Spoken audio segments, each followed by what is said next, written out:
Hi, Susan Leahy here from RobertsRulesMadeSimple.com, coming to you with another episode of Robert's Rules Revealed. Today, we're going to be talking about minutes and meetings as we talk to professional speaker Rhonda Scharf from On the Right Track Training and Consulting. Now make sure that you subscribe to our YouTube channel so you don't miss a single episode of Robert's Rules Revealed.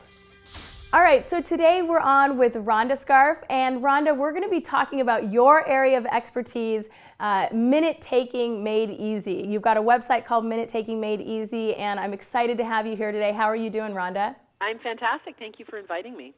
All right, well, thank you for accepting. And you know, I really just want to kind of start off with asking that point, well, how do we make minutes easy? A great question. And it's actually the way that I sort of kick off my full-day seminars in Minute Taking Made Easy, because so many people are doing it so hard, like they're not making it easy at all. So one of the first points that I say is whenever you're going from rough copy to full copy, that's where most people struggle. I mean, the meeting part, okay, maybe they're a little boring, sometimes they're a little long, but it's not the worst part of it. The worst part is when you go back to your desk and you say, now what? And when instead of saying now what, you ask yourself this question: will it matter in 2 seconds, 2 minutes, 2 hours, 2 days, 2 months, or 2 years? And if it does matter in the future, that's what needs to go from rough to final. If it doesn't matter, I mean, it might have been important in the meeting, but if it doesn't matter, leave it out.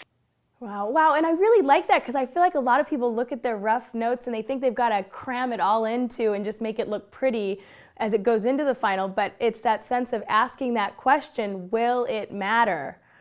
So what are some of the things that you see that are put into the minutes that don't matter? You know, a lot. Back in high school, we got bonus marks for having things being really long and descriptive. Right. We don't need them that long and descriptive now, so I think minutes need to, a lot of it needs to come out. But one of the most common things that I see, and probably because it's always been there, is the line, the chair welcomed everyone to the meeting. Well, you know what? The chairperson should welcome everybody to the meeting. That's polite. That's nice. But it does not matter to the history of the organization, to the history of the meeting. So that's the kind of stuff that I call fluff, that fills up the page, and you don't need it there. It should happen. I don't need to record it. That's right. Well, and it's interesting because I do think that sometimes people think that they're court stenographers instead of meeting. You know, there's a definitive difference between dictating what's happening in a court of law as opposed to really the business that's taking place in the meetings, right? Absolutely. We're not supposed to collect who said what happened, what was discussed, but not by who. And you're right, court stenographers have cool little machines that help them do that. We don't. Right. And so we're not supposed to be creating the same kind of document. Right. We're not supposed to be creating the same kind of document. Can you tell me what document? Because I think the document, the minutes are actually easy. What goes into that document?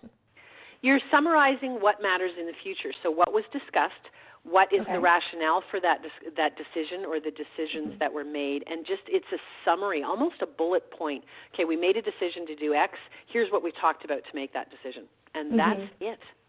That's it. And you don't include anyone's names. You don't include he said this, she said that, none of that? The only time you need names are on actions, and if you choose to put the names on motions. But you don't need the names in the body of the document. It doesn't matter who said what. The fact that it was said is what matters. Okay, now this is a kind of off-the-wall question, but I get this sometimes. What about when somebody says, I want my name added to the minutes as saying this? What do you do in that circumstance? It's up to the chair, actually, but the chair should always agree to that, and that's an ego thing talking. Unless you're an elected official, elected officials, I understand that. But within corporate business... I love what you said. I want everyone to hear what you just said. That's an ego thing, people, and way too many people have way too much egos when they're sitting in their meetings. So you heard it from Rhonda. You're absolutely right. That's just an ego thing. Get your egos out of the meeting so that you can actually start creating and making and conducting business. So very important. Well, Rhonda, I tell you, always enlightening. I appreciate your perspective. The world appreciates the work that you do. So again, this is Rhonda Scharf, and she has a great website called Minute Taking Made Easy.